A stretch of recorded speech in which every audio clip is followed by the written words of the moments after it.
sur Espagnol tout simplement. Je m'appelle Miren Chou, je suis professeure agrégée d'espagnol et j'ai créé le site leblogdespagnol.com pour t'aider à progresser facilement en espagnol. Si tu es à la recherche de ressources, d'astuces et de stratégies pour simplifier ton apprentissage et accélérer tes résultats, tu es au bon endroit. Dans ce podcast, je partage avec toi des outils précis et concrets pour t'aider à atteindre tes objectifs en espagnol dans la joie et la bonne humeur. Alors, installe-toi confortablement et c'est parti pour l'épisode du jour.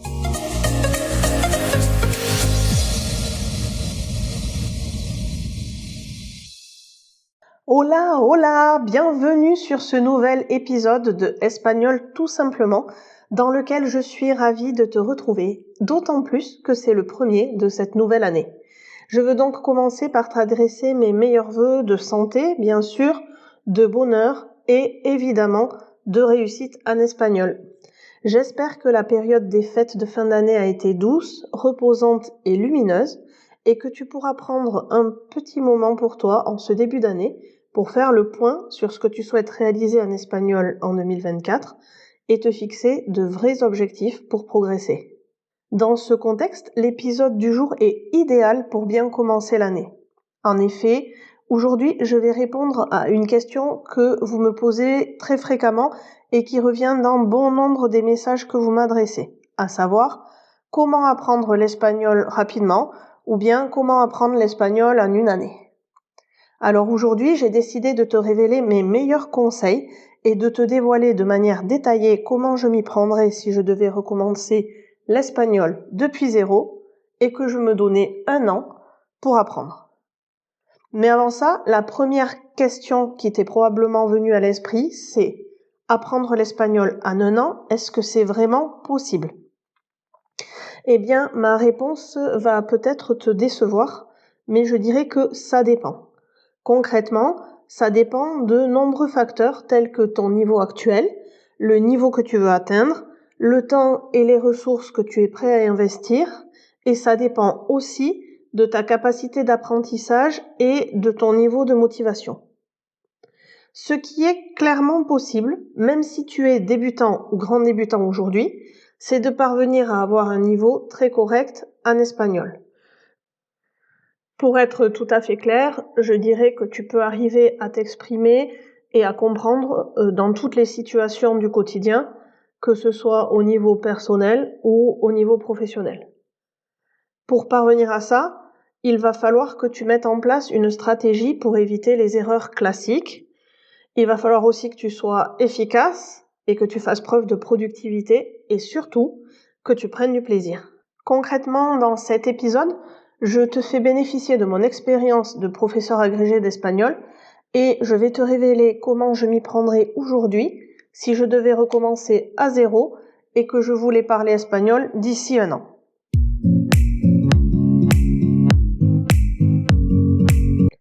Et on va commencer par la partie méthode.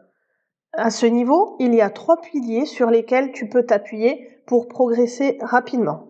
Si tu me suis depuis quelque temps, tu sais probablement déjà quel va être le premier pilier, la régularité. En effet, si tu veux progresser rapidement, il est important de suivre une routine d'apprentissage régulière et si possible quotidienne. Bien sûr, je sais que ce n'est pas toujours facile et parfois tu n'as pas le temps de t'y mettre tous les jours. Quoi qu'il en soit, je te conseille de ne pas descendre en dessous de 3 fois par semaine, sinon ça va être vraiment difficile de progresser rapidement. Un autre aspect à garder en tête, c'est qu'il vaut mieux diviser ton apprentissage hebdomadaire en plusieurs petites sessions. Par exemple, à temps égal, tu progresseras 10 fois plus efficacement avec 3 sessions de 20 ou 30 minutes dans la semaine qu'en t'y mettant sur une grosse session de 2 heures ou 2 heures et demie une fois dans la semaine. Pour être clair, ce n'est pas le temps passé au global qui compte, mais bel et bien la régularité et la répétition. J'y reviendrai un tout petit peu plus tard.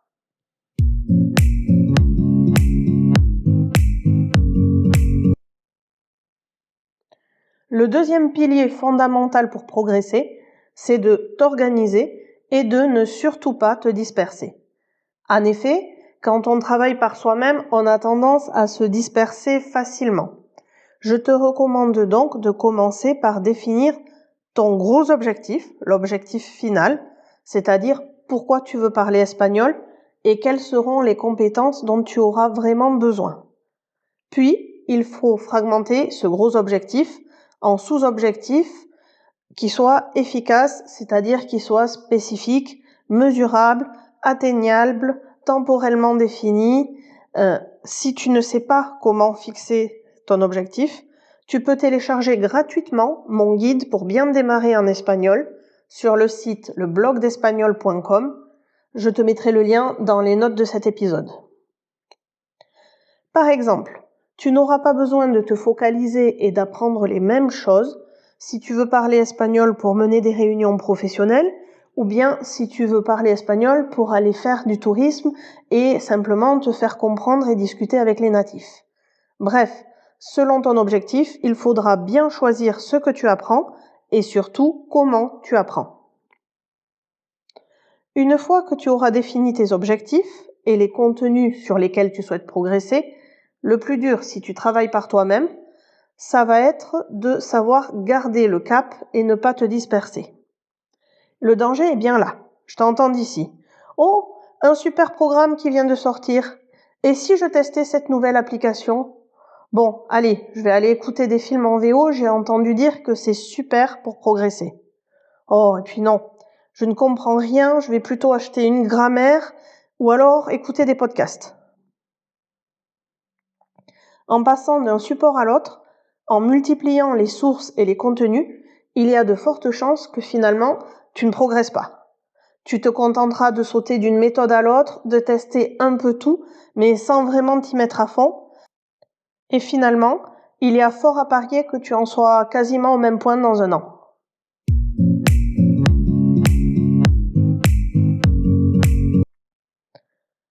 Pour progresser vraiment, il est important de te concentrer sur une compétence, un thème ou un champ lexical spécifique à la fois.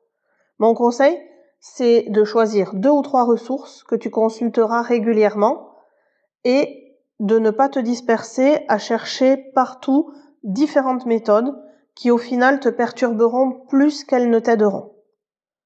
Et surtout, passe à l'action. Je ne sais pas si tu connais la loi de Pareto. C'est une loi qui explique que 20% de tes connaissances vont te permettre de te débrouiller dans 80% des situations. Si tu appliques cela, ça va t'aider à mieux comprendre et assimiler les concepts plus rapidement. Le nombre de mots nécessaires pour s'exprimer correctement dans 80% des situations en espagnol est estimé entre 2000 et 2500 mots. Ça représente le vocabulaire de base nécessaire pour comprendre et s'exprimer sur des sujets courants de la vie quotidienne. Et ça comprend aussi les contextes professionnels de base. Bien sûr, connaître davantage de mots te permettra une compréhension et une expression plus approfondie, plus variée, mais avec ces 2000 mots, tu posséderas déjà une bonne compétence conversationnelle en espagnol. Le souci, c'est qu'il faut bien choisir et cibler ces mots. Et c'est là qu'on revient à ton objectif. Si ton but, c'est de voyager, de partager des moments du quotidien avec les hispanophones, il faut te concentrer sur les mots de base du quotidien. Les principaux aliments, les basiques, on est d'accord qu'il est inutile de savoir comment comparer tous les types de choux ou de courges existants, mais par contre, les pommes de terre, les carottes, la viande, ça c'est utile. Tu peux aussi te concentrer sur les directions, le temps qui fait, le temps qui passe, et les expressions idiomatiques de la rue, surtout celles qui sont familières.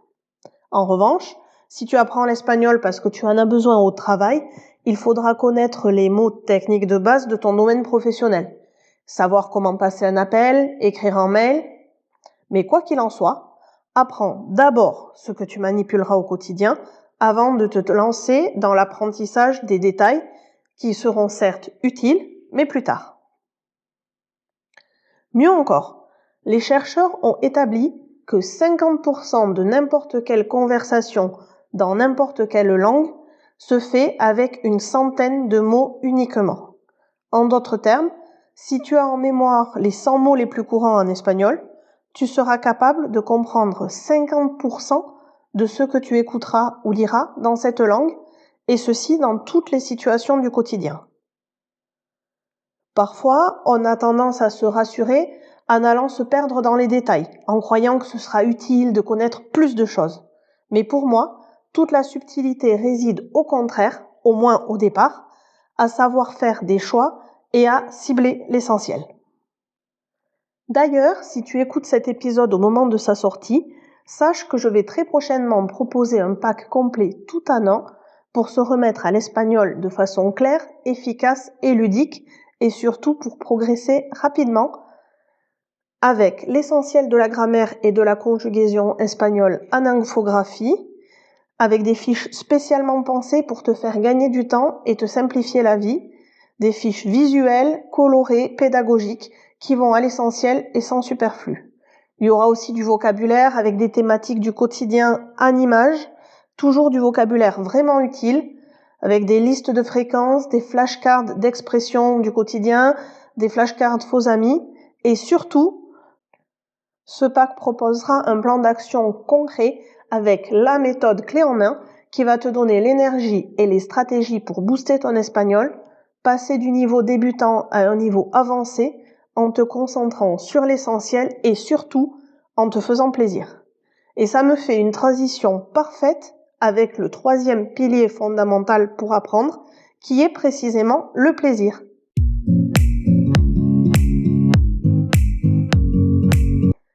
Pour être efficace, l'apprentissage doit être une expérience agréable et positive. Si tu prends du plaisir à apprendre, tu es plus motivé et plus investi. Ça te permet de mieux retenir les informations et plus tard, de les utiliser plus facilement.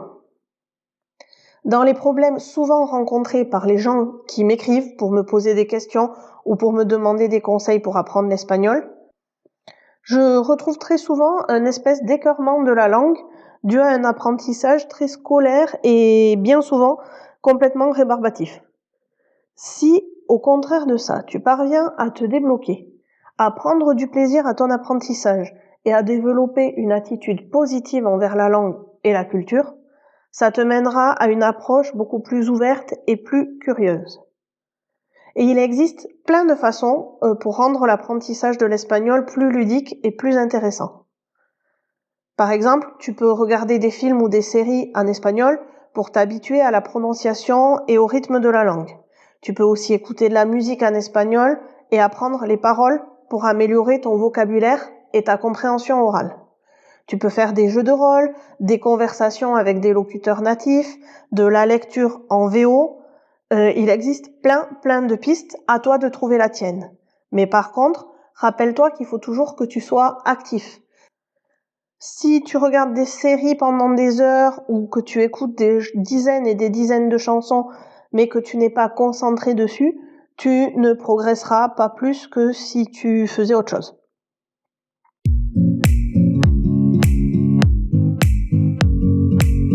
Choisis des thématiques qui t'intéressent, des ressources qui t'intéressent pour rendre ton apprentissage plus agréable. Et on revient ici sur le pilier précédent du ciblage.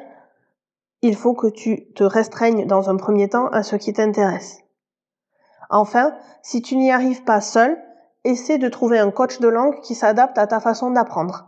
Il existe plein d'enseignants, que ce soit en ligne ou en présentiel, qui adoptent une pédagogie ludique et qui savent donner envie de progresser. En bref, l'apprentissage ne doit pas être une corvée et prendre du plaisir à apprendre une langue est la clé pour progresser efficacement et développer une compétence conversationnelle solide.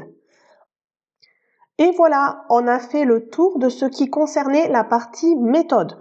Comment s'y prendre, sur quel pilier s'appuyer pour progresser rapidement et pouvoir vraiment prendre son essor et parler espagnol au moins basiquement en un an. Je te laisse là pour cet épisode de podcast et on se retrouve dans le prochain pour faire le tour de chacune des compétences compréhension écrite, compréhension orale, expression écrite et expression orale. On va voir ensemble quoi mettre en place et comment s'y prendre pour atteindre vraiment ces objectifs et progresser efficacement. Pour autant, n'attends pas le prochain épisode avant de te lancer. Tu peux d'ores et déjà prendre un papier, un crayon ou ton ordinateur et établir ton plan d'action, comment tu vas établir tes objectifs, comment tu vas les mener à bien, introduire du plaisir dans ton apprentissage et te concentrer sur une seule et unique méthode.